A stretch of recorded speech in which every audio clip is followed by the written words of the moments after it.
Les frères Grimm. Le petit âne. Il était une fois un roi et une reine qui avaient tout ce qu'ils souhaitaient, mais ils n'avaient pas d'enfants. La reine était désespérée, et tous les jours et toutes les nuits elle se lamentait. Je suis comme une terre en friche, où rien ne germe. Enfin le ciel exauça ses prières, mais lorsque l'enfant fut né, il ne ressemblait en rien à un homme. C'était un petit âne. Lorsque sa mère le vit, elle se mit à se lamenter de plus belle. Plutôt qu'un âne comme fils, dit-elle, je préfère ne pas avoir d'enfant du tout. On devrait le jeter à l'eau pour qu'il se fasse dévorer par les poissons. Mais le roi ne fut pas d'accord et dit: Le bon Dieu nous l'a donné, il sera donc mon fils et mon héritier, et après ma mort, c'est lui qui s'assiera sur le trône et portera la couronne royale. Ils éduquaient donc le petit âne de leur mieux, et celui-ci grandissait bien. Il se réjouissait de la vie, s'amusait, jouait, mais par-dessus tout, il aimait la musique. Aussi s'en alla-t-il trouver un célèbre musicien et lui demanda: Apprends-moi ton art, que je sache jouer du luth aussi bien que toi. Pauvre petit, soupira le musicien, vos doigts ne sont pas faits pour jouer du luth. Ils sont même trop grands, je crains que les cordes ne tiennent pas. Mais il pouvait toujours dire tout ce qu'il voulait, le petit âne avait décidé de jouer du luth et ne céda pas. Et il finit par y arriver. Il était si assidu et si appliqué qu'il avait appris à jouer aussi bien que son maître. Un jour, le petit âne se promenait et il arriva jusqu'à un puits. Là, il vit sa tête d'âne se refléter sur la surface de l'eau. Il fut si attristé par ce qu'il venait de voir qu'il s'en alla dans le monde. Il ne prit avec lui que son compagnon fidèle. Ils avaient marché par monts et par vaux lorsqu'ils arrivèrent dans un royaume où régnait un vieux roi. Il n'avait qu'une fille, mais elle était très belle. Nous resterons un peu par ici, décida le petit âne. Il frappa à la porte du château et cria: Un hôte est devant votre porte. Ouvrez pour qu'il puisse entrer. Comme la porte ne s'ouvrait pas, le petit âne s'assit, prit son luth, et avec ses pattes avant, il joua merveilleusement. Le portier, chargé de surveillance, écarquilla les yeux et courut annoncer au roi: Devant la porte du château, il y a un petit âne, et il joue du luth comme un grand maître. Faites-le donc venir, demanda le roi. Dès que le petit âne entra avec son luth dans la grande salle, tout le monde se moqua de lui. Puis ils lui recommandèrent d'aller en bas, chez les gens de service, de s'y asseoir et d'y manger. Mais le petit âne protesta. Je ne sors pas d'une vulgaire étable, je descends d'une famille noble. Si tu es noble, lui dirent-ils, va t'asseoir avec les soldats. Non, refusa le petit âne, je veux m'asseoir avec le roi. Le roi rit, et comme il était de bonne humeur, il acquiesça. Entendu, petit âne, comme tu veux, viens ici, près de moi.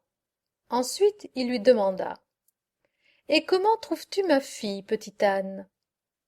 Le petit âne tourna la tête vers la princesse, la regarda de la tête aux pieds et dit: Elle me plaît beaucoup, je n'ai jamais vu de fille plus belle. Va donc t'asseoir près d'elle, dit le roi. Volontiers, se réjouit le petit âne, et il alla s'asseoir près de la princesse. Puis il mangea et but avec de très belles manières, très proprement.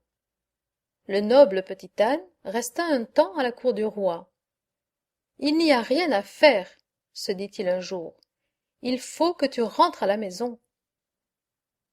Triste, et la tête baissée, il se présenta devant le roi et lui demanda l'autorisation de partir. Or, le roi s'était habitué à lui et l'appréciait énormément. Il se mit donc à le questionner. Qu'est-ce que tu as, petit âne? Tu as l'air si triste. Reste chez moi, je te donnerai tout ce que tu veux. Veux-tu de l'or? Non, fit le petit âne en secouant la tête. Veux-tu des bijoux, des objets rares? Non, merci. Veux-tu la moitié de mon royaume? Non, non.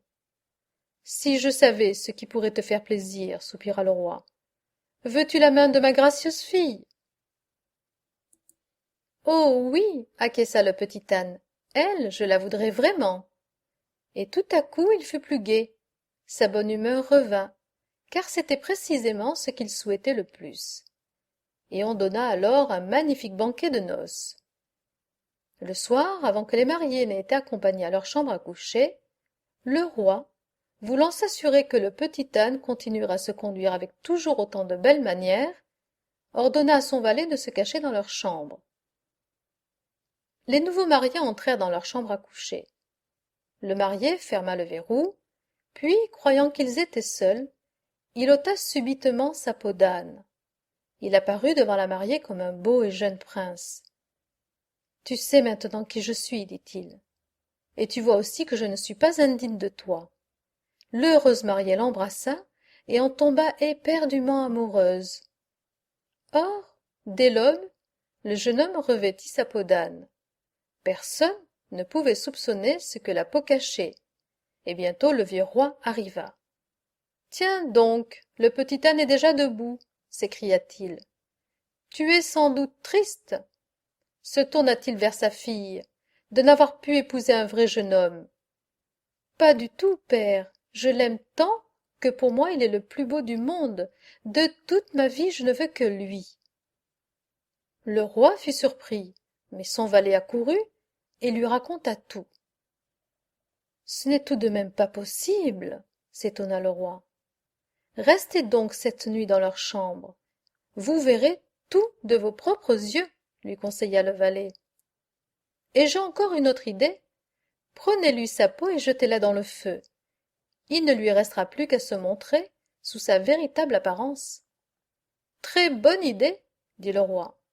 Le soir, lorsque les jeunes mariés dormaient, il se glissa comme une ombre dans leur chambre à coucher. Il s'approcha du lit, et au clair de lune, il aperçut un beau jeune homme dormant paisiblement. La peau d'âne ôtée était par terre. Le roi l'emporta et fit allumer dehors un grand feu, puis il y fit jeter. Et il veilla personnellement à ce qu'elle fût réduite en cendres. Et comme il voulait savoir comment le petit âne volé allait réagir, il resta éveillé toute la nuit. À l'aube, dès qu'il se réveilla, le jeune homme se leva et voulut se glisser à nouveau dans sa peau d'âne. Mais il la chercha en vain. Il en fut horrifié, et il s'écria avec une voix pleine d'épouvante. « Il ne me reste plus qu'à fuir !» Il sortit de la chambre, mais le roi l'y attendait. « Où vas-tu, cher fils ?» l'interpella-t-il. « Que veux-tu faire? Reste ici, tu es un beau jeune homme, et je ne te laisserai pas partir. Je te donnerai tout de suite la moitié de mon royaume, et après tu seras le maître du pays tout entier. » Pourvu que ce bon début présage une bonne fin, dit le jeune homme. Le vieux roi lui donna la moitié du royaume, et quand il mourut l'année suivante, le jeune roi devint le maître du pays tout entier, et après la mort de son propre père, il hérita également du royaume natal. Il vécut ainsi majestueusement.